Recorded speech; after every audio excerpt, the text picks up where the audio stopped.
Hello Global Family, maraming pong salamat for tuning in sa aming YouTube channel. I believe na ang YouTube channel na ito ay nagsisilbing malaking pagpapala po sa inyong buhay as we continue to share the Word of God sa bawat isa sa atin. Right now, we are going to witness a message which I believe is going to transform your life. Naniniwala po kasi ako na ang salita ng Panginoon is not just informational but transformational. So fasten your seatbelt. Ihanda nyo na po ang inyong mga sarili. Kung kayo po ay may mga notebook, may mga ballpen dyan, i-ready nyo na rin po because I believe that this word is going to change your perspective and the way you see the Lord. So right now, we are going to watch this message and I hope that God is going to bless you. So for today's message, ang ating po pag-uusapan ay pinamagatang kong You Heard It Right. You heard it right. Sabi mo nga sa katabi mo, you heard it right. Huwag kang mag-alala, hindi ikaw ang topic today. Ang purpose po ng series natin mga kapatid for the past 3 Sundays is to help each and every one of us avoid making a decision that we will regret for the rest of our lives. Ayaw po natin na makagawa tayo ng isang desisyon na pagsisisihan natin habang buhay, kaya pinagsisikapan po nating magtulong-tulungan na paalalahanan ng isa't isa na kailangan po natin muna bago makapagdesisyon na makinig sa boses ng ating Panginoon. Last Sunday din, pinaalala sa atin that understanding how the Lord speaks is a key to your spiritual development. Napakahalaga pong importanteng susi ng isang tao ay naiintindihan kung paano makinig sa Panginoon para sa kanyang spiritual growth at sa kanyang spiritual maturity. Nais niyo po ba mag-grow spiritually? Nais niyo po bang mag-mature spiritually? Thank God for 3 people that are excited today. Pero kung nais po ninyo mga kapatid na lumago at lumalim sa inyong pananampalataya, understanding how the Lord speaks is an important key para maranasan natin ito. Bakit po? Because the choices that we make is heavily influenced by the voices that we hear. The choices that we make is heavily influenced by the voices that we hear. Sino man ang may hawak ng mikropono, sino man ang dominant voice sa iyong buhay, malamang yun po ang ating susundin. 4 lang naman ang karaniwang boses na naririnig natin. Boses ng Diyos, boses ng kaaway, boses mo, o boses ng mga taong nakapaligid sa iyo. All of these things are competing for your attention. And most of the time, we are struggling to discern which is which. Sino ang sa Panginoon? Sino ang aking boses? Sino ang boses ng ibang tao para sa akin? Diniscuss na po natin yan for the past 2 Sundays at naniniwala akong ipinaintindi ng Panginoon sa atin kung gaano kahalaga na naririnig natin ang boses ng Panginoon. Kaya po sabi ng John chapter 10 verse 27, everybody read, "My sheep listen to my voice. I know them and they follow me." Now notice, ang sabi ng scripture, my sheep. And usually kapag tayo bilang Christian, pinag-uusapan ng pagiging tupa, minsan cute na cute pa tayo. Ang cute, tupa ako ni Lord. Pero actually, in the context of John chapter 10, it was not a compliment. It was actually kind of an insult. Kasi ang tupa is one of the dumbest animal. They cannot decide on their own. So para sabihin ni Jesus, kayong mga tupa, ang mga tupa ko, ibig sabihin, my shepherd, they listen to my voice. Everybody say listen. Ibig sabihin, nakikinig, hindi lang naririnig. So ibig sabihin, kung nakikinig ang tupa ng Diyos, ibig sabihin lahat ng Kanya ay designed to listen to His voice. Every Christian is designed to hear the voice of God. Kailan yung sinabihan ko niyan, hindi kayo na-excite. Every one of us who place our faith in Jesus Christ is designed to hear the voice of God. It's not easy, but it's the truth. Hindi madaling ma-discern ang boses ng Panginoon, pero dinisenyo tayo ng Panginoon na marinig ang Kanyang tinig. Ang Diyos laging nagsasalita. And He's speaking to you. He keeps on reminding you and getting your attention. But usually, hindi natin marinig ang boses ng Panginoon because we want God to say what we want Him to say. Kung ano yung gusto nating sabihin, yun ang gusto nating sabihin ng Panginoon. Kung ano yung gusto nating marinig, yun ang gusto nating sabihin ng ating Panginoon. But unfortunately, hindi po yun ang nangyayari. Kasi pag ang Panginoon nagsalita sa iyong buhay, He is not just speaking for the fruit of your problem, He's speaking to the root of your problem. Ang sinasabi ng Panginoon, ang kanyang mga salita ay hindi lang para i-address ang symptoms ng ating problem, kundi i-address ang root ng ating problem. And we want God to eliminate the symptoms of our lives. We want God to eliminate the challenges of our lives. But God wants to speak to you today. He wants to eliminate the root cause of what you're going through. why you are going through what you are going through. Yan may financial difficulty. Minsan pag may financial difficulty, gusto natin, Lord, pengin pera. Pero minsan, imbis na pera, wisdom ang ibibigay ng Panginoon. Kasi alam ng Panginoon, posibleng hindi pera ang issue, kundi kakulangan ng wisdom. So God is dealing with the root of the problem, not just the symptom of the problem. Nga alam minsan, pag ang Diyos nagsalita, sa pamamagitan man niya ng Sunday service, sa pamamagitan man niya ng pagbabasa natin ng salita ng Panginoon, napansin niyo po ba, kapag ka merong conviction ng Panginoon sa ating buhay, madalas nating ipinapasa sa katabi natin. Narinig mo yung sinabi ni Pastor? Amen ako dyan, para sa iyo yan.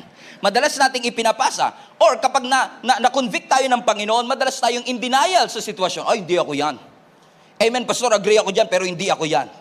Pero the moment na nakaramdam ka ng conviction mula sa salita ng Panginoon, yan po ay senyales na yung salitang narinig mo para sa iyo. Kasi hindi naman po pwedeng ikaw na-convict, pero para sa katabi mo. Kung ikaw ang na-convict, ibig sabihin para sa iyo yung salita na yon. Hindi ako titigil dito kahit di kayo mag-amen mga kapatid. Kasi yung conviction na naririnig natin, hindi para sa kanila, hindi para sa pamilya, para sa atin yon. So if God is convicting you through the demonstration and spreading of the Word of God, that Word is something that you need to receive because God is speaking to you. Amen. Agree? He wants to guide you into the right path and guide you to the right direction. Napansin niyo po mga kapatid, high-tech na ho tayo ngayon eh. At napansin ko, habang pa-high-tech ang ating teknolohiya, pahirap nating marinig ang boses ng Panginoon. Naalala niyo po yung mapa dati? Ang mapa dati binabasa lang. Pero ngayon ang mapa naririnig mo na. Amen? Through Google Maps. Through Waze. Ako kung nakaka-relate kayo sa sinasabi ko mga kapatid na kapag yung ikaw ay nag-Google Maps o kaya nag-Waze ka, di ba? Dati binabasa mo lang, tinitignan mo lang, pero ngayon naririnig mo na. In 300 meters, turn left. In 400 meters, make a U-turn. In 500 meters, exit right. Naririnig, you don't have to look at it, you just have to listen to it. Amen? So the advancement of that technology made us not just look at it, but hear it. Maririnig natin. Yung tinig ng taong nag-guide sa atin. At kapag lumagpas tayo, papabalikin tayo. Napansin niyo ba mga kapatid, kahit lumagpas ka, dadaling ka pa rin niya sa same destination. Madedelay ka, pero same destination. Ibig sabihin, kahit sumuway tayo ng sumuway sa boses ng Panginoon, doon ka pa rin niya dadalhin sa kanyang pagtawag. Naalala ko dati, nung tinawag ako ng Panginoon para magpastor, 3 taong kong tinakasan. And then somebody told me, kahit anong takbo mo, doon ka pa rin babagsak kasi doon ka tinawag ng Panginoon. Na-realize ko, ba't ako mag-aaksaya ng panahon na hindi sundin ang tinig? Narinig ko na eh. Sinabi niya, make a U-turn. Sinabi niya, turn right. Pero minsan nahihirapan akong i-distinguish kasi nga meron akong sariling gusto. And the advancement of technology, napansin niyo mga kapatid, is killing our desire to hear God more. Amen. Napansin niyo pag nag-Waze tayo, di ba? Pag nag-Waze ka, nag-drive ka, you are asking God for direction. Parang nagtatanong ka ng direction. And sometimes kapag nasa highway ka, ilang minuto na, hindi pa rin siya nagsasalita. At kung talagang desidido ka makapunta sa destination mo on time, curious ka. Ba't kaya hindi nagsasalita yung Waze? Ba't kaya hindi nagno-notify ito? Curious ka, you know why? Because you want to get to your destination as fast as you could. If you're really serious about it. Amen? Kasi minsan may nagsabi sa akin, Pastor, di ko marinig ang Panginoon. Parang hindi naman po siya nagsasalita. Lord, magsalita ka nga po. Para ba sa cellphone natin, yung may notification ba? Gusto natin, every time God speaks, magno-notify sa atin. Pero it's possible, mga kapatid, na natanggap mo na yung message, pero ayaw mong basahin. Nag-notify siya, pero natatakot tayong basahin yung sinasabi ng Panginoon kasi madalas yung sagot niya ay hindi natin gusto. Sabi mo sa katabi mo, parang ikaw na topic ngayon. Okay. Bakit? Nandun yung notification, pero wala. Kaya minsan, halimbawa, live stream natin. We're supposed to stream our services 7 minutes before the actual service. At pag mga 5 minutes na lang, wala pa rin notification, marami na mag-message, Pastor, wala pa rin ba tayong live stream? Pastor, wala pa rin ba tayong live stream? Because they want to be notified kung may live stream. And then I found out and I realized kung totoo kang follower, kahit walang notification, pupuntahan mo yun. If you're really serious about listening and tuning into the right channel, kahit na walang notification, pupuntahan mo kung interested ka. If you're really serious about hearing the Word of God, you don't have to wait for the notification. Amen, mga kapatid. Why? Because most of the time, mga kapatid, because of the voice that we hear, the wants and the desires, it's now clouding our judgment and discernment to hear the voice of God. Siguro dahil marami po sa atin, fasten your seatbelt, siguro dahil marami po sa atin, we settle for convenient and selective Christianity. Pansinin nyo, pag nag-post po tayo, for example, ng post na, you are worth it. Sigurado ang dami likes niyan, you are worth it. You are who God says you are. You are stronger than you think you are. You got what it takes. Siguro ang dami talagang likes and comments yan. Because it comforts you. Nagbibigay ng kapanatagan sa iyong puso. And those words are true. Totoo yan, that you got what it takes. Totoo that you are worth it. Pero paano naman yung mga words that challenge you? Paano naman yung mga words that requires your obedience? Love your enemy. Serve the Lord with gladness. Yun yung mga ayaw natin mapakinggan. Unfortunately, yung mga 12 noon service, they are selective to what they want to hear. Kasi nga, yung mga 3 p.m. perfect ko kayo, hindi kayo nagkakamali. Pinipili nila yung kanilang gustong marinig. Those are true words, pero marami sa atin naging selective. Naging convenient. Selective, saan ako ministry papasok? Selective, anong oras ako magsaserve today? Selective, anong verse ang aking susundan? Naging selective ang obedience, naging selective ang commitment, but there is a level of intimacy with the Lord na hindi mo ma-achieve kapag naging choosy tayo. Come on, 3 p.m. service. God is speaking to us. Hindi natin ma-achieve yung level of intimacy kung magiging mapili lamang tayo sa sasabihin ng ating Panginoon. If we really are serious about following Jesus Christ, lahat ng messages ni Jesus at lahat ng methods ni Jesus, we are willing to follow and to obey. Kaya lagi ko sinasabi, madali lang naman talagang maging Kristiyano. Kung pipiliin mo lang yung susundin mo, tanggalin mo yung love your enemy, madaling maging Kristiyano. Tanggalin mo yung 7 deadly sin, madaling maging Kristiyano. Pero mas mahirap siya kasi alam natin mga kapatid na may itinuturo po ang Panginoon sa atin. And God is speaking to us today, but the question is this, are we listening? Are you listening? Pastor, nagsasalita ba ang Panginoon sa akin? Di naman ako pastor. Yes. Nadaya tayo ng kaaway na ang pakikinig sa salita ng Panginoon requires special ability. Hindi po. Ang pakikinig, para marinig natin ang boses ng Panginoon, it doesn't require you to have a special ability or a special hotline because they need special people. Hindi po, mga kapatid. Hindi mo kailangan maging theologian para marinig ang boses ng Panginoon. Hindi mo kailangan magkaroon ng master's degree para marinig ang boses ng ating Panginoon. Hindi mo kailangan maging pastor para marinig ang boses ng ating Panginoon. Kasi kung gusto mo talagang lakaran ang kalooban ng ating Panginoon, gusto rin ng Diyos na malaman mo ang kanyang kalooban para malakaran mo ito as soon as possible. He loves you so much. He cares about you. At sa mga panahong hindi natin siya marinig o hindi natin siya susundin, God is so gracious na kakatuking kanya uli para makuha ang iyong atensyon. Sa mga panahon na tayo ay tatakas at iiwas, magsasalita uli ang Panginoon because He cares for you. Ayaw kanya makagawa ng isang desisyon na pagsisisihan mo habang buhay. Kahit na maging matigas ang ating ulo, He will keep on speaking. Kahit na ayaw natin sumunod, He will keep on knocking to us. Kahit hindi tayo maging tama, lagi siyang tatawag. Kahit hindi tayo masunurin, lagi niya tayong hahanapin. Kahit hindi natin siya ma-discern, lagi siya magpapakita sa bawat isa sa atin. Because the real challenge is not really your ability to hear. The real challenge is your ability to follow the voice that you hear. Listen to me. God is speaking. But are you willing to obey Him? Amen. Agree.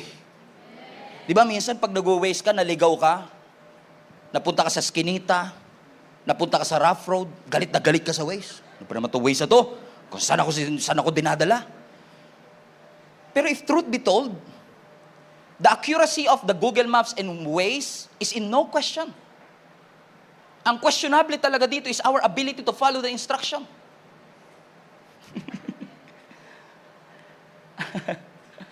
Amen. So it's not really our ability to hear the word. We always hear God speaking.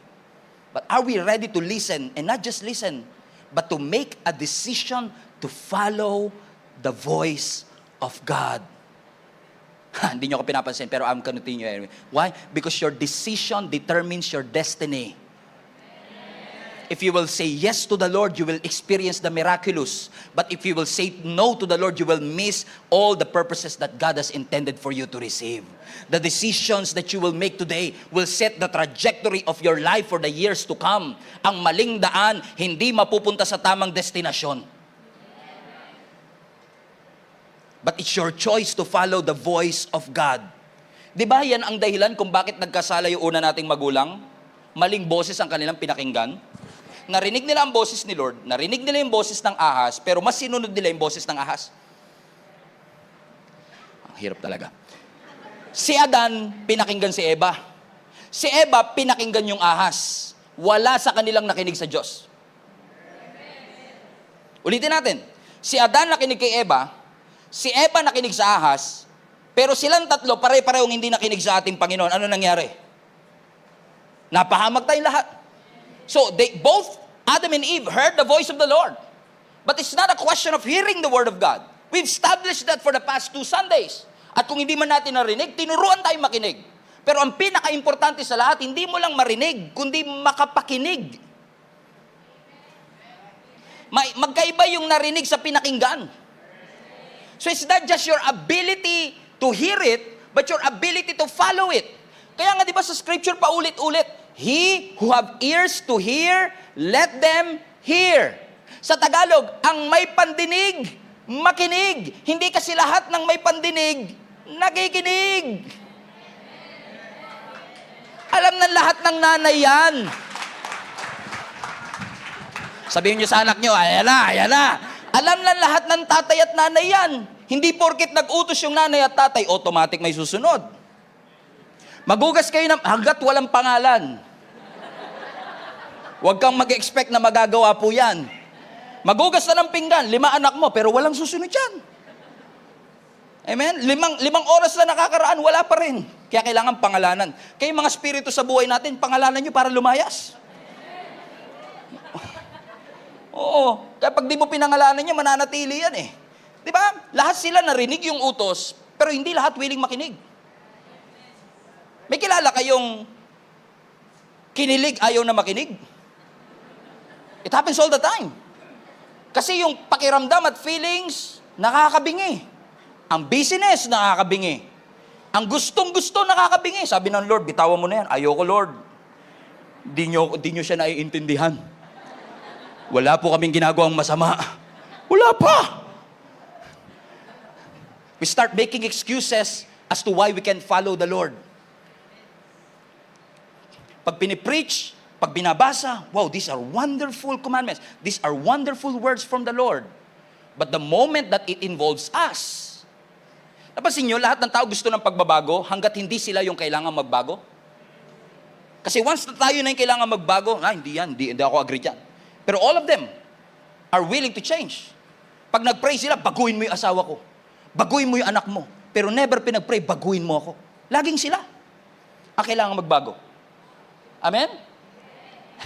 We start making excuses as to why we can't follow the voice of God. As to why we cannot bring our faith to the next level. Naalala ko tuloy si Moses. Si Moses, mga kapatid, sa scripture, sa Old Testament, siya ay Hebrew boy, pinanganak na Hebrew, pero lumaki sa Egypt. To cut the long story short, mga kapatid, dahil si Moses naman talaga ay Hebrew, and he knows it, one day, habang siya'y naglalakad-lakad, nakakita siya ng isang Egyptian na ginugulpi ang kapwa niya Hebrew or Jewish. At dahil sukang-suka siya sa injustice, hindi niya maatim na yung kanyang kababayan ay ginugulpi ng Egyptian na by the way nagpalaki sa kanya. Unfortunately, napatay niya itong Egyptian na ito. At nung napatay niya yung Egyptian, may nakakita sa kanya. At dahil may nakakita sa kanya, may nagsumbong sa kanya sa presidente ng Egypt. At dahil nasumbong siya sa presidente ng Egypt, wala siya nagawa kundi tumakas. He fled for his life. At napunta siya sa wilderness of Midian. At ang kanya naging trabaho ay tagapag-alaga ng tupa. Come on now, are you still with me? Now, sabi ng scripture, habang siya'y nag-aalaga ng kanyang tupa, nagulat siya kasi nakakita siya ng isang halaman na umaapoy pero hindi nasusunog. He was fascinated by it. Paano kaya nangyari ito? Halaman, umaapoy, pero hindi nasusunog. And then sabi ng Exodus chapter 3 verse 4, when the Lord saw that he had gone over to look, God called him from within the bush. At sabi ng Panginoon sa kanya, Moses, Moses. Ba't nga kaya pag si Lord required na may base, no? Moses, Moses. And Moses said, here I am. Do not come any closer. Take off your sandals, for the place where you are standing is the holy ground. And then he said, I am the God of your father, the God of Abraham, the God of Isaac, and the God of Jacob. And at this, Moses hid his face because he was afraid to look at God. So I want you to notice something. Nagsalita ang Panginoon, narinig ni Moises. Nagpakilala ang Panginoon, nakita, na-recognize ni Moses, ito ang Panginoon. To the point na nung na-recognize niyang ito ay Diyos, tinago niya ang kanyang mukha because of fear. Because he knows he's unworthy. And then the Lord goes on, and on verse 9, ang sabi ng scripture, and now, the cry of the Israelites has reached me, and I have seen the way the Egyptians are oppressing them. So now, go. I am sending you to Pharaoh to bring my people, the Israelites, out of Egypt. Have you seen it? You don't see it. So sabi ng scripture, yung panalangin ng mga Jewish people, yung panalangin ng mga kababayan mo ay nakaabot sa aking trono. Their groan reached my throne. And because I am a faithful God, I'm going to deliver all of them from slavery at lahat sila ay lalaya sa pagkaalipin. Now, kung maririnig mo yun, at ikaw si Moses, Hebrew ka, Jewish ka, this has been a 100-year-old promise. Pinangako ng Panginoon sa kanila na magkakaroon sila ng sariling lupa at sila magiging malaya. At nung sinabi ng Panginoon, finally, the promise has come. Matutuwa ka kaya? Come on now. Matutuwa ka ba? Yes. Amen. Matutuwa ka because yung mga kababayan mo kasama ka na ay magkakaroon ng kalayaan. Finally, hindi na kayo slave. You have to understand, 430 years silang alipin. And finally, sabi ng Panginoon, malaya na kayo. What a great news. Pero look at this, sabi ng scripture, narinig ko ang panalangin ninyo. Pinalaya ko na kayo, kaya ikaw, bumalik ka doon. At ikaw ang gagamitin ko para mag-lead ng nation of Israel palabas ng Egypt. Tingnan niyo ang verse, watch this, fasten your seatbelt, verse 11. But Moses said to God, pag nakarinig kayo ng but, delikado tayo niya. But Moses said to God, who am I that I should go to Pharaoh and bring the Israelites out of Egypt? Have you seen it? Sabi ng Lord, narinig ko ang lahat ng inyong mga panalangin. Ilalabas ko na ang mga Israelites mula sa Egypt papunta ng Promised Land. Sabi ni Moses, yeah! Kaya ikaw. Ikaw ang gagamitin ko para bumalik. Ha? Lord, pag malaya, malaya lang. Huwag niyo na ako damay dyan. Masaya naman ako para sa kanila eh. Pero all of a sudden, sabi ng Panginoon, masaya ka? Ikaw ang gagamitin. Ikaw ang gagamitin ko to lead. Ano ang sabi ni Moses? Lord, who am I? Napansin niyo mga kapatid, alam ni Moises ang kalooban ng Panginoon. Narinig niya ang kalooban ng Panginoon. May problema ba tayo doon? Wala. Ang problema, hindi niya kayang isurrender ang kanyang sarili sa will ng Diyos. Yun ang problema. Ang problema, alam natin ang vision, pero we don't want participation. Lord, ang ganda ng plano mo, pero kayo na lang dyan. Huwag niyo akong damay dyan. Ang ganda ng plano mo para sa mga Israelites, ang ganda na lalaya na sila, finally narinig nila, I love what you're doing, Lord, but I don't think I can do it. Ang ganda ng vision mo para sa simbahan, pero ayoko ng participation, Lord. Pansinin niyo, si Moses, agree siya dun sa promise. Agree siya dun sa vision, but he object his participation. Ayaw niya mag-involve. So it's not the issue of, did you hear the will of God? Did you hear the voice? He heard the voice of God. But unfortunately, narinig niya lang, pero ayaw niya mag-participate. Narinig niya, pero ayaw niya mag-involve. Gusto ko mag-lead, pastor, gusto ko mag-serve sa Panginoon, kaso ang aga ng call time eh. Does it make sense, isn't it? Amen?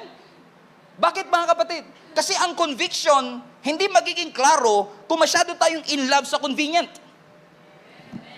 Hindi talaga natin mararamdaman ang conviction ng Panginoon kasi lagi lang natin gusto yung convenient. Gusto ko maglingkod sa ating Panginoon kaso masyadong malayo ang church. And I'm always inspired by some of our volunteer na galing pa ng Laguna, gumigising ng 4 a.m. to get here on time on 7 a.m. And they are not just doing it once a week. They are doing it 3 or 4 times a week without even a complaint. Because para sa kanila, hindi ko lang mahal yung vision. I want participation. Pastor, gusto ko rin po maging pastor na katulad mo, pero masyado pong matrabaho mag-prepare ng preaching. Doesn't make sense. Pwede po bang kumopya na lang ako sa internet, kunin ko na lang po yung PowerPoint nyo, pa-USB. Doesn't make sense, isn't it? Gusto ko po magbigay, pastor, kaso ang daming gastos ng Christmas season eh. Ibig ba sabihin, mas matimbang yung pera kesa obedience? Ibig ba sabihin, mas matimbang ang comfort kesa conviction? Come on now. Ang sabi ni Moses, ang ganda eh. Ibig sabihin, yung plano ng Diyos, yung promise ng Lord, diretso. Yung promise ng Panginoon, totoo. Pero ang sabi rin ng Panginoon, if you want that vision to become a reality, you have to participate. You have to make yourself available because the preaching of the gospel will never cease hanggang sa muling pagbabalik ng ating Panginoong Yesus. Hanggat meron pang isang kaluluwa na hindi tumatanggap sa ating Panginoong Yesus, tuloy ang misyon. Tuloy ang paglakad ng simbahan. Amen. In fact, lagi ko sinasabi sa leaders natin, wala pong irreplaceable sa kingdom ni Lord. Lahat po tayo pwedeng papalitan. Lahat po tayo pwedeng huminto. Pero kahit huminto ako, ang gospel of the kingdom hindi hihinto. Ang spreading of the kingdom of God, it will never cease. God will always find somebody that is available to do what He wants him to do. Lahat nakakarinig, karamihan nakakarinig. Pero ang tanong, sino kaya yung mga magsasabing, yes Lord, I want to follow you. Now this is challenging. Because for the past 2 Sundays, dinisar ng ating pusong marinig ang Panginoon. Pero i-desire pa rin kaya nating marinig ang boses ng Panginoon kung yung sinasabi niya ay challenging? Kung sinasabi niya is requiring you to get out of your comfort zone? Will you make yourself available? Ang sabi ng 2 Timothy chapter 4 verse 2, preach the word of God. Be prepared whether the time is favorable or not. Patiently correct, rebuke, and encourage your people with good teaching. Watch this. Ano sabi ng scripture? Ipangaral mo ang salita ng Panginoon and be prepared. Everybody say prepared. Now, the Greek word for that word prepared is actually be available. At pag sinabi mong be available, be ready and available to be used. Pag sinabi mong available, dapat ready to use ka anytime. But that availability rather, pero yung availability mangyayari lang kapag nagawa natin na maimbitahan ang presensya ng Panginoon sa ating buhay. Ang availability natin requires us that we make room for God to move. The availability will require us to make room for His purposes to manifest in our lives and for God to inhabit in our hearts. At kapag hindi nanahan ng salita ng Panginoon, walang conviction, hindi natin i-desire to be available. Naalala niyo si Prophet Samuel last Sunday?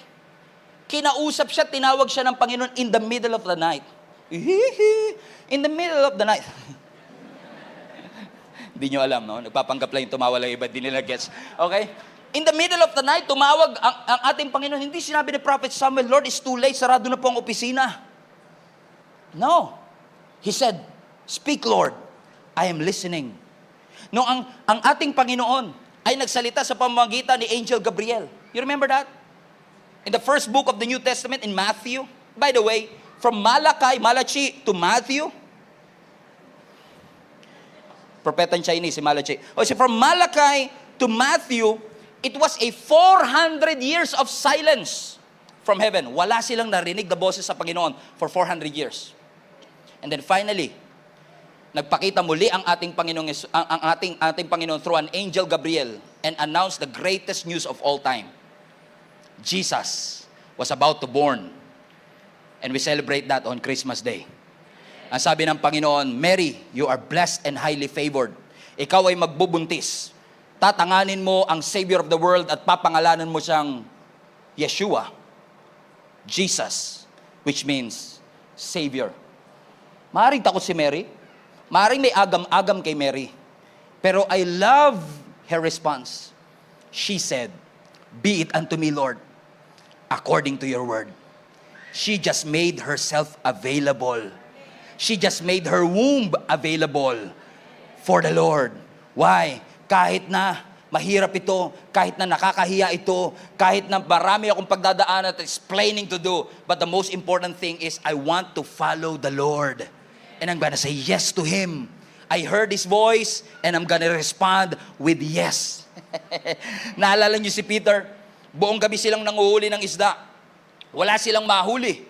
Ano sabi ng scripture, habang nagliligpit sila ng kanilang lambat, nakita sila ng ating Panginoon, pinabalik uli sila, at pagbalik nila, nakahuli sila ng napakaraming isda, na halos lumubog yung kanilang bangka. Remember that story? Ano sabi ng scripture, pagkatapos nilang mahuli ang lahat ng lambat na yon, ang lahat ng isda na yon, na kailangan pa nilang magpatulong sa mga kasamahan nilang bangkero din para lang maiahon ang lahat ng ani. Sabi ng Lord, "Come, follow me, and I will make you fishers of men." Habang si Peter nagre-report pa ng kanyang sales that day, ang taas ng sales natin, pinakamataas in the history of our company. And in the midst of that breakthrough, in the midst of God's blessing, ang sabi ng Panginoon, "Come, follow me, and I will make you fishers of men." Kung ako yun, Lord, pwede bang bukas na? Ang ganda ng sales namin, baka bukas mas maganda eh. Hindi ko iiwanan yung company. May opportunity for expansion. May opportunity for breakthrough. Wag ngayon. Pero hindi. Ang sabi ng scripture, immediately, Peter left his net and followed Jesus. Bakit? Ask me why. Kasi para kay Peter, mas mahalaga si Jesus kesa sa isda. Amen? He just made himself available, and because he made himself available, the church was built. And upon this rock, I will build my church, and the gates of hell shall not prevail against it. Apostle Paul, a murderer, a blasphemer, pero nung tinawag siya ng ating Panginoon, nag-submit siya sa kalooban ng Panginoon at nag-respond siya sa ating Panginoon. To the point that years later, he said, "Follow me, for I follow Christ." Whew! Ako lang masaya. Ako lang excited. Peter again. Ang sabi ng scripture sa Luke chapter 5, o John chapter 5, Luke chapter 5, ang mga tao ay pressing against Jesus, malapit na siya sa dagat, sa dami ng tao, walang mapwestuhan ng ating Panginoong Yesus. And then nakita ni Jesus yung bangka ni Peter. Ano sabi ni Lord kay Peter? Pwede ko bang hiramin ang iyong bangka? Gagamitin ni Lord as a podium, as a platform, as a stage, tutungtungan niya so that He can see the people. Pwede sabihin ni Peter, "Lord, kakagaling ko, puyat po ako. Nagliligpit po kami ng lambat. Wala po kaming panahon dyan." No. Ang sabi ng scripture, ipinahiram niya yung kanyang bangka. At dahil, and by the way, in the midst of frustration, kasi wala silang nahuling isda. Nung pinahiram niya yung kanyang bangka, pagkatapos ni Jesus mag-preach, pinabalik sila sa laot, nakahuli sila ng maraming isda. Kasi pagkatapos ng obedience, laging may blessing, kapatid. You just have to make yourself available. Kahit ikaw ang pinaka-talented na tao sa buong mundo, if you're not available, your talent is nothing. Kahit ikaw ang pinakamagaling, pinaka-gifted in what you do, if you're not available, aamagin yung gift at talent na meron ka. In fact, when I started in the ministry, I don't know anything about pastoring. I don't know anything about being a pastor of the church. I know how to pastor the young people because I've been a youth pastor for 10 years. But after that, it's a different story when you pastor a church. Sabi ko nga, nung youth pastor pa ako, madaling mag-prepare ng preaching. Alam niyo po kung bakit? Kasi alam ko, puro youth ang kausap ko eh. Pero pag pastor ka ng simbahan, you have to prepare by God's grace, exegete, hermeneutics, the Word of God properly so that everybody can relate to it. Hindi po pwedeng pakbit lang ang iyong iluto kasi yung mga gusto ng hotdog, hindi makakakain. Hindi naman din pwedeng hotdog lang ang iyong lutuin kasi yung mga gusto ng gulay, hindi makakakain. It's a different challenge. I don't know anything. Pero pag tinatanong ka, ako, pastor, paano po ba maging pastor? Just make yourself available. Ano man ang ilagay ng Panginoon sa iyong kamay, just make yourself available. And He's gonna do miraculous things in your life if you're willing to follow the voice of God. Follow His voice. Bihira ko ito ikwento. Pero 10 years ago, when I started pastoring the ministry, nasa gitna po tayo ng transition kasi we are transitioning from our old place in Baypaho, Caloocan. GM Monumento tayo pero wala tayo sa monumento. So ang prompting ng Panginoon sa akin, ilipat ang church building natin sa mismong monumento. Okay? So from 13,000 na rent natin noon, wala pang utilities. Nung lumipat tayo dito, nung maliit pa ito, ang naging renta natin is from 13,000 to 44,000. It's a huge step of faith. Walang nadagdag na member, walang kahit ano, it's just faith. Okay? On top of that, dahil bodega to before, we have to renovate everything. So, nirenovate po namin, hindi pa ganito yon, maliit pa lang yung place natin, nirenovate natin. Ang initial assessment, 300,000. Pero nung natapos yung construction, almost 1 million, including yung mga upgrade na mga gamit natin. Alam nyo, hindi pa nagsisimula yung construction. Bihirang-bihira mangyari, pero narinig ko ang malakas na boses ng Panginoon from within. Ang sinasabi niya sa akin, lahat ng laman ng bank account ninyo, ubusin ninyo, i-donate nyo sa church. Hindi ko yun nire-recommend kung hindi nyo narinig sa Panginoon. Naalala ko nung narinig ko yun, Stephen, Jenny, lahat ng savings ninyo na pinaghandaan ko bago ko magpastor, kasi alam kong walang future sa pagpapastor, ubusin nyo lahat, i-donate nyo sa church. Alam mo yung mukha ko nun? Screenshot nyo to. Ito yung mukha natin pag may sinabi ang Lord, tas di natin gusto, tas nagmamakaawa tayo, change it. Change it. Yung mukha to, sabi ko, Lord, talaga magdududa ka. Pag hindi mo kasi yung gusto yung instruction, mapagkakamala mo demonyo yung nagsasalita. O talaga sabi ko, Lord, ikaw ba talaga yan? Is this true? But you know what? It's very clear. It was confirmed, just what I taught you last Sunday. It was confirmed and we gave up everything. Without any assurance, we just followed. Without any assurance na magbibigay ang Panginoon, without hesitation, I just said yes to the Lord. Sabi ng Lord, walk on the water, come with me. And without hesitation, we just get out of our boats and walk with Jesus. Because the most important thing in obedience is not actually your obedience, but the presence of God. As long as the presence of God is with you, regardless of what comes my way, may law of gravity, may law of buoyancy, but if you have Jesus, you can walk on water. You can do the impossible. God will bring you to places that we've never been. And what I love about our God is that lahat ng dinonate namin nung time na yun, 10 years ago, ibinalik ng Panginoon, sobra-sobra pa after. Why? Because if you follow the Lord, He's true to His word, ibabalik ng ating Panginoon. Kaya lang minsan pag nagsalita ang Panginoon, parang ang hirap bitawan yung pinapabitawan. Sabi ng Lord, bitawan mo na yan, ayaw natin. It is killing your destiny, ayaw natin. Don't hold on to your things too tightly. Huwag kang masyadong kapit na kapit, lalo't pag pinapabitawan ng ating Panginoon. After all, kung talaga pong bigay ng Panginoon yan, hindi mo kailangan yan sakalin. Stop suffocating your blessing. Stop crushing your breakthrough. If God wants you to let it go, let it go. And trust Him. Put your confidence in Him that He's going to provide something. And if God says, idagdag mo to sa iyong buhay, you add it. Kasi ang instruction ng Lord, hindi lang puro bawas. Ang instruction ng Lord, magdagdag din. Magdagdag ng humility. Magdagdag ng integrity. Magbawas ng sama ng loob. Magbawas ng kaaway. Dagdag bawas. Hindi lang ito puro let it go, let it go. But will you welcome what God is telling you, mga kapatid? Alam, minsan talaga, ang hirap marinig kasi parang, Lord, ba't kailangan mong tanggalin? Ba't kailangan mawala ang trabaho ko? At halos masira ang ulo mo nung nawalan ka ng trabaho. Pero hindi mo alam yung pagtanggal ng Lord na yun sa trabaho, prepare ka ng Panginoon. Hindi kasi porkit may tinatanggal, punishment. Minsan yung pagtanggal, preparation ng Panginoon for the next level of your life. Na sabi ng John chapter 15, every branch that bears fruit, He prunes. Lahat ng nagbubunga, pinuputol ng ating Panginoon. Bakit daw? So that it will bear more fruit. So ibig sabihin yung pagtatanggal ng Panginoon, preparation for more. Yung ibinawas ng Panginoon, preparation for more. So did you hear God's voice? Yes, Pastor. Are you willing to obey? Lord, wag, Lord. Lord, kabado me. Paano kami makakasurvive, Lord? Hindi namin to kaya. Kasi minsan we are holding on to things too tightly. Ang ganda ng takbo ng trabaho, ang business nag-expand, ang career nagpo-progress. Parang nagtataka ka kung kailan naman ako nag-commit kay Lord, tsaka ako nawala ng trabaho. Kung kailan ako nag-growth track, tsaka naman ako nawala ng jowa. At kung kailan naman nagbigay ako ng finances ko sa church, tsaka naman nalugi ang aking negosyo. Why is this happening to me?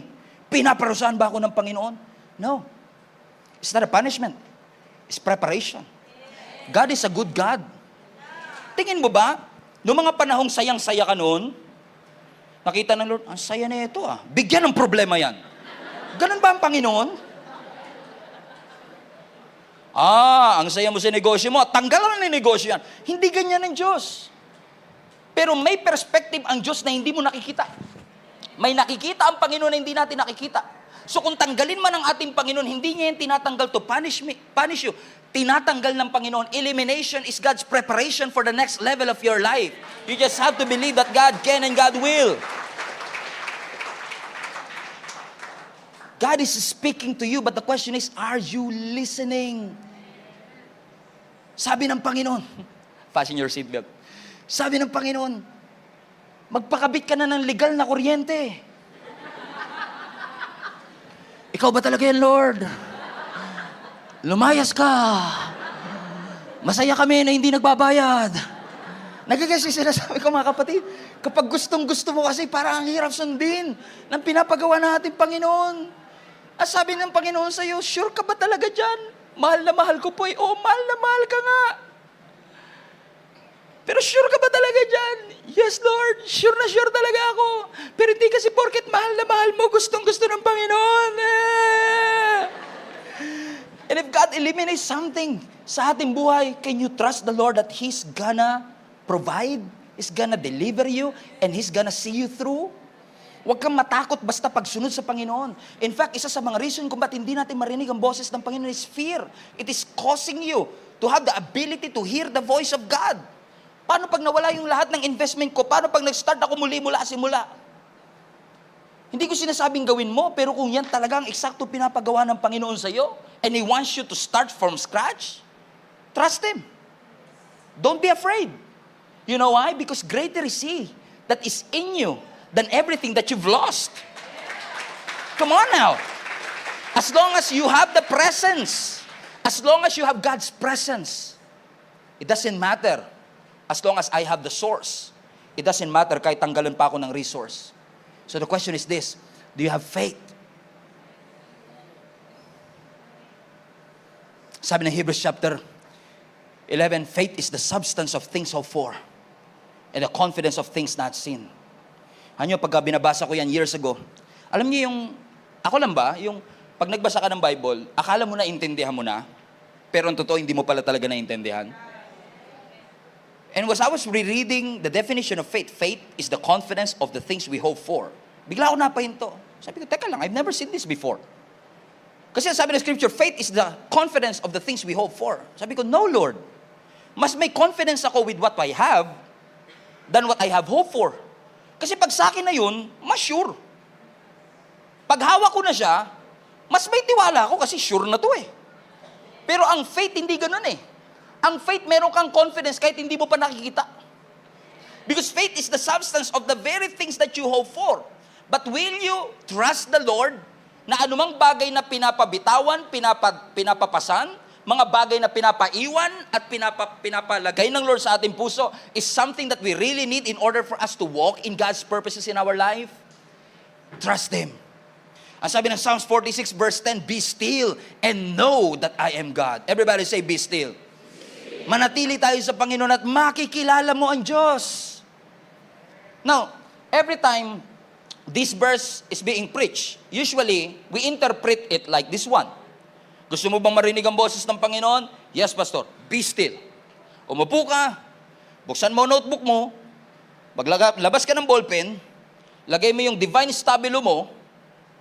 Alam niyo yung stabilo? And wait for Him. Lord, I'm waiting for you. Lord, I'm waiting for you. Hindi mali yun, pero hindi yun ang context ng Psalms 46. Actually, if you read the entire text ng buong chapter ng Psalms 46, this chapter is all about war and chaos. Nasa gitna ng gera ang nation of Israel habang sinusulat ito ng psalmist.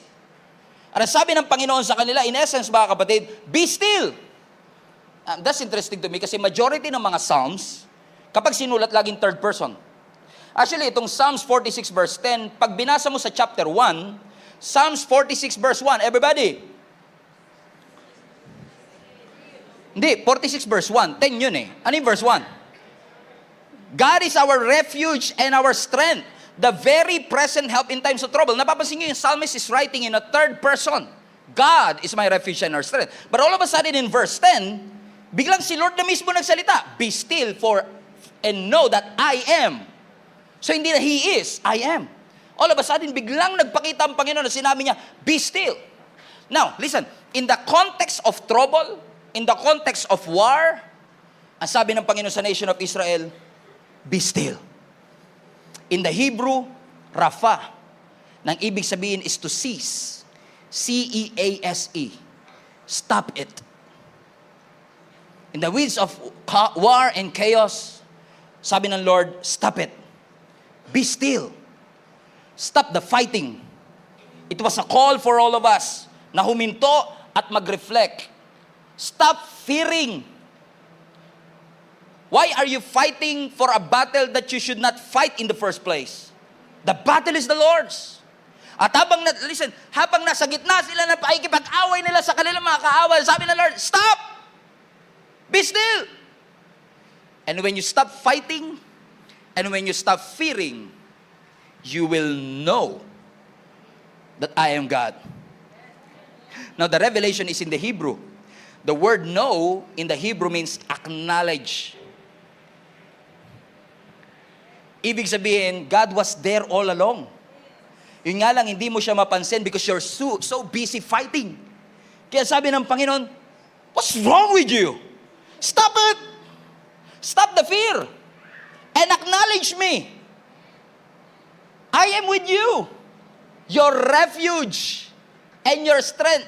Sabi ng verse 1, He is your refuge. He is our refuge. He is our strength. Ibig sabihin, hindi mo kalaban ng Diyos.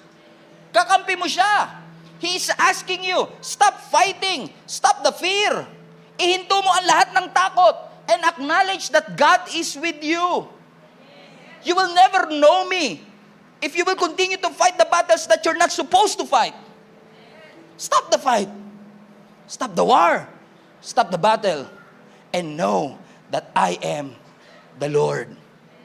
Mga kapatid, God wants to ask you a question today. Are you willing to follow Jesus? Are you willing to follow the Lord? Yes, you heard it right. God wants you to serve. Yes, you heard it right. God is your refuge and your strength, the very present help in times of trouble. Yes, you heard it right. God wants you to support and give. Yes, you heard it right. God wants you to help somebody. Yes, you heard it right. God wants you to bring your family to church. It's not a question of, is this true? Am I hearing something? You heard it right. God is saying the same thing. Stop the fear. Stop the fight. And acknowledge that the Lord is with you. He is with us.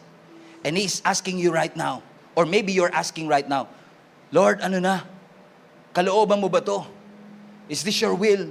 Nakaratanggap ako ng salita mula sa iyo. Pero is this the right thing? God is saying, yes, you heard it right. I am speaking. God is moving supernatural ways and supernatural means to bring you to your destiny. God is always speaking. But the question is this, are you willing to follow the Lord? Willing ka bang sumunod sa Panginoon? In fact, you don't have to ask that question anymore. Pinaglilingkod ba ako ng Panginoon? Yes, you heard it right. God wants you to serve. Yes, you heard it right. God wants you to go through the growth track. Yes, you heard it right. God wants you to be part of our link-up group. Yes, you heard it right. God wants you to have a deeper relationship with Him in 2024. Yes, you heard it right. God wants you to read your Bible every day. Yes, you heard it right. God wants you to pray without ceasing. Yes, you heard it right. God wants you to keep on listening to the Word of God so that your faith will arise. You heard it right. But the question is this: are you willing to follow and leave everything if God would want it to? Every head bow, every eye closed. Father, we thank you for the opportunity and the reminder for all of us na gusto mo, Panginoon, na ang bawat isa sa amin will take that step and follow you. Panginoon, marami pong salamat sa opportunity ito. Binigay niyo po sa amin para makita po namin ang aming mga sarili at makita po namin ang kalakihan ng aming Panginoon. Salamat na nagsalita ka po sa buhay ng bawat isa sa amin. Lord, confirm your voice to us. Confirm that we heard it right. And mga kapatid, I want you to pause for a moment and take this time to open up your hearts and listen to what God is saying to you right now.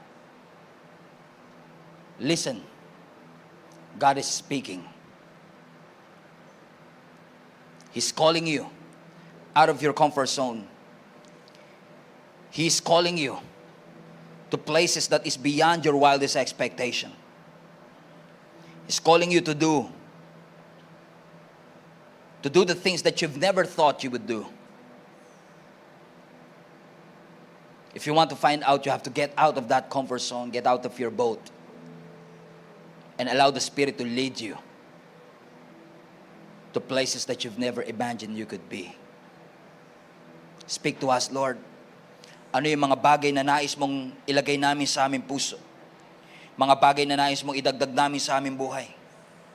But at the same time, ano yung mga bagay na pinapatanggal mo at pinapa-eliminate mo so that we can walk freely in all that you have created us to be? We honor you. We thank you, Jesus. Purihin ka, O Diyos, sa iyong kabutihan. Luwalhatiin ka, O Diyos, sa iyong kabanalan. Ang lahat ng papuri, ibinabalik namin sa makapangyarihang Diyos na buhay. Amen. Palapakan natin ang ating Panginoon. Hello, Global Family. You made it this far. Once again, marami pong salamat for tuning in, and I pray na yung salita pong ating napakinggan ay makapagbigay po ng conviction at malalim na revelation sa inyong puso upang mai-apply po natin sa ating buhay so that transformation will happen in our life. If this ministry have been a blessing into your life, I want to encourage you to share this video to some people that you know na maaaring nangangailangan din katulad mo ng mensaheng ito. In fact, I want to take it a little bit further, mga kapatid, and invite you to partner with us. If this video, if this ministry have been a blessing to you, I know in the future, it will be a blessing to somebody else as well. That's why if you want to partner with us financially, para maipagpatuloy po natin ang ginagawa ng Panginoon through Gia Kamanava, inihikayat ko po kayo to partner with us. Pumunta lang po kayo sa aming website, giasmnb.com/give. At lahat po ng mga ways that you can support, ways that you could give, para po sa ministering ito, ay makikita po ninyo doon. You can give through GCash, debit card, credit card, bank remittances, at maging mga bank transfer. So, ano pang inaantay ninyo? Support the ministry, mga kapatid, para mas marami pa tayong maabot at mapuno po talaga natin ang langit. In fact, I want to take this opportunity as well. If you have been watching the video for quite some time, wala po kayong church na kinakabilangan, and you want to deepen your relationship with the Lord, I want to encourage you to join our link-up groups. Ginagawa po namin yan in person or online. If this is impossible para po sa inyo na makapunta dito sa amin physically or in person, we have an online link-up group na ginagawa po namin sa iba't ibang dako ng mundo. If you want to be part of the link-up groups, ito po ay small groups na aming ginagawa kung saan ang bawat isa sa atin ay nagpapalakasan para ihatid tayo sa spiritual growth. Kung nais po ninyong makasama rito, all you have to do is go to our website, giasmnb.com/linkup. Ilagay nyo lang po kung saang location kayo naroroon. And I'm sure na meron po mga link-up groups na nababagay po at suwak po sa time zone ninyo kung nasaan man po kayo naroroon. Once again, marami pong salamat for reaching this far at naabot niyo po ang part ng video na ito. And I hope sa mga susunod pang video, mapagpala pa tayo ng lubos ng ating Panginoon. Keep spreading the word of God. Punuin natin ang langit and let us fight for our family.